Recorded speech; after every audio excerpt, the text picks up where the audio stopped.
Lord. హల్లెలూయా. Good morning. క్రీస్తునందు ప్రియులారా, ఈ ఉదయ కాలంలో మరొక నూతన వాగ్దానంతో మనము ఈ రోజును ప్రారంభించుకుందాము. ఈనాటి దేవుని వాగ్దానము పేతురు రాసిన మొదటి పత్రిక 3వ అధ్యాయము 12వ వచనము. ప్రభువు కన్నులు నీతిమంతుల మీదను, ఆయన చెవులు వారి ప్రార్థనల వైపును ఉన్నవి. పిల్లరా, ప్రభు నీతిమంతులను గమనిస్తుంటాడు. ఆయన వారి ప్రార్థనలు శ్రద్ధగా వింటాడు. అవును, మనము నీతిగా నడుచుకుంటూ దేవునికి ప్రార్థిస్తున్నప్పుడు తప్పకుండా ఆయన మన ప్రార్థన ఆలకిస్తాడు. దానికి తగిన జవాబును, ప్రతిఫలము దయచేస్తాడు.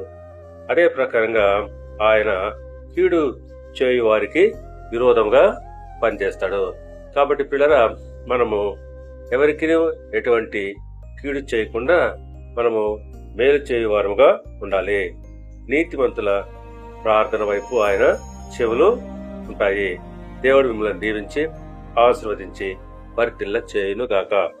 ఆమేన్.